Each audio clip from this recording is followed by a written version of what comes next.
So, it's official. Leeds United will move out of Elland Road and into a purpose-built new super stadium on the say-so of their own fans. The club gave its season ticket holders the chance to vote on whether or not to move, and almost 90% said yes. Announcing the results this morning, club chairman Peter Ridsdale said the move wouldn't have gone ahead without the approval of the fans. Calendar's Katie Oscroft has this report. The chairman helped to count the last few votes. Then he arrived to announce the result. 16,276 people have voted in favour of a new stadium.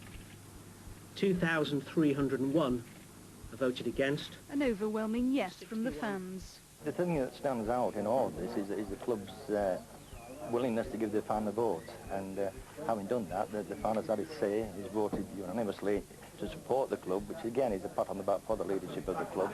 And we have to go with that. But not all Leeds fans today were happy to go with a probable move to Skelton near the A1-M1 link. It's option one for a stadium to hold at least 50,000. I think they should stay. They've been here that long, so I think they should stay. Yeah, I think it's a good move. Should do, yeah. Move with the times and that. You've got to move on to keep up with the other clubs such as Manchester United and things like that. You've got to build stadiums that's big enough to help people to get the money back to spend on players.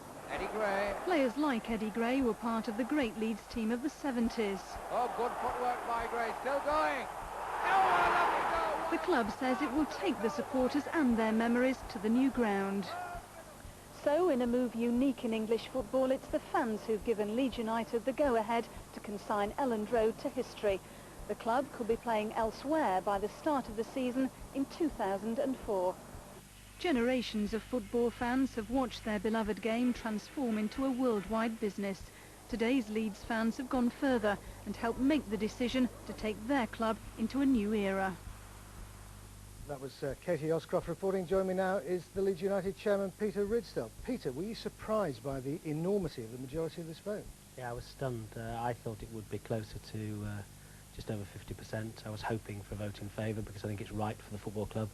But I think that the enormity of the vote means that we can go ahead with confidence. This is a true mandate to build a world-class stadium, and I'm delighted. And is this actually it? 2 or 3 years' time, Leeds are going to be in a new stadium? Undoubtedly. We haven't been through this process just to think about it. This is the supporters saying, what do you want? They've endorsed it. We're now going to go out and build it. Now, you're doing it, presumably, because you want to generate more income. There will be those who might ask, well, how can just increasing the capacity of the stadium by 10,000 or so, how can that generate so much more income? Well, it's the mix of what you've got there. You know, when our stadium was built at Elland Road, it didn't anticipate people wanting to entertain, have meals before the game, etc. And therefore, it's the mix of supporters one can have. And the importance of that is not just it generates more income, but the supporter who just wants a seat will actually be able to have the seat at a price that means they can afford it year in, year out. What would you say to fans? And there will be some fans who will say, I will never set foot in a new stadium. I loved Elland Road. That was Leeds United. What do you say to them? I believe our true supporters love Leeds United. And whilst they're emotionally attached to Elland Road, if they're a true supporter, they'll watch Leeds United wherever we play. So you think that it shouldn't and it won't matter to them at all? Well, it certainly shouldn't. I'm not saying it won't matter. But I believe true supporters support Leeds United Football Club. And you're going to see a great team in a great stadium. OK. Well, we look forward to the future with bated breath. Thanks very much, Peter, for coming in to join us. Thank you. Leeds United made its historic decision to leave Elland Road for pastures new. In a moment, we'll be finding out why the club is moving home. A poll of supporters say 87% agrees with the decision, but it will be a wrench. Elland Road is full of history, of course. In 1919, Leeds United formed at Elland Road. In 1967, it had its record crowd of more than 57,000 people. Nearly 10 years ago, the huge East Stand was completed, and in 1996, it was one of 8 Euro-96 venues. In a moment, we'll be talking to the Leeds United chairman, but first, Peter Lugg has been gauging reaction. So, 82 years, that's how long Elland Road has been the home of Leeds United, but the directors believe the stadium can't be developed in a way that will allow them to compete with the big boys. So they put a proposal to move to a new site to a ballot of the fans. The result of that was an overwhelming 87% vote in favour of the move, an outcome which even the chairman admits left him surprised. Frankly, I'm stunned. We had a sort of slight wager internally as to what it was going to be. I was forever the pessimist and hoping beyond hope that we could get to the high 50%. There are others amongst us who were more optimistic than that. So now it's all steam ahead on the plan to build a 50,000 all-seater stadium south of Leeds, close to the A1-M1 link road. It could be ready for 2004. The supporters accept the club has the mandate to go ahead with the move, but believes memories of the glory days at Elland Road will be difficult to leave behind. Here's Gray, took it off Charlton as though he wasn't there. Here's Lorimer. Jones! Jones. Lorimer. Wide. Can you really export that to this site by the motorway? Only in the mind, I think. It's going to be very difficult to picture Elland Road in relation to the site we now see. Of course, bearing in mind it is going to be developed, obviously, but there's lots of development to be done, and I hope that includes more than just the building of a ground. The majority of fans appear ready to give the Leeds board the benefit of the doubt. Yeah, it's a little bit sad, but you can't stand still. You've got to move forward, and the team are performing at a level which might justify a much better stadium. We've just got to keep up with everybody, haven't we? It's what they do on pitch, isn't it, not what they do in a different stadium. Meetings with the landowners and Leeds City Council are now being scheduled.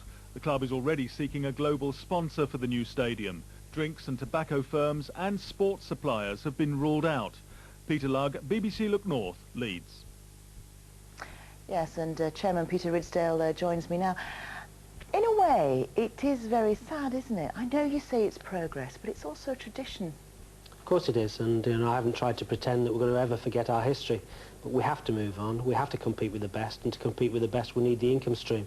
Our current stadium is old. It cannot compete with the likes of Old Trafford now. You just got to look at what's happened at Sunderland. And we want the best players. To have the best players, we need to maximise our income. How do we know that you're going to build one as good as Sunderland, though? Because, I mean, some of them aren't that great. I mean, there's a big problem with new stadiums in terms of lacking in atmosphere, isn't there? Ambience. Yeah, I think the atmosphere is created by the spectators, to be honest, and we've got some great spectators who we know from our European nights can make a lot of noise. But we have invited the chairman of the Supporters Club, plus two of his colleagues, to join us on the board that will be designing the stadium, deciding what goes inside the stadium, and making sure that all the facilities are right for the people who are going to watch Leeds United. OK, that's in 2 years' time. You obviously plan to be at the top or near the top for some considerable time. Certainly hope so. There's no point in having a one-season wonder team. We want to have sustained success. We've been building and investing in that team, £77 million since David was appointed as manager. So what we want to see is future generations seeing Leeds United at the top. This is all about building for the future of this city and our supporters.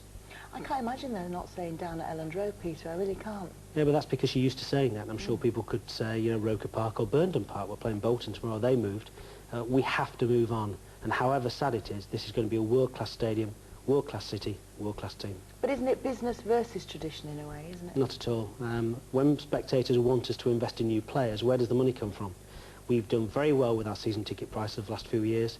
The increase has been 5% over 2 years, and yet we've spent £77 million. I don't believe that our regular supporters want big increases in prices. We can't afford to price them out of the marketplace, so we have to find money from elsewhere, and this is the way to do it. Just finally, the name will be? Don't know yet. We'll have to see. Thanks very much, Peter Ridsdale.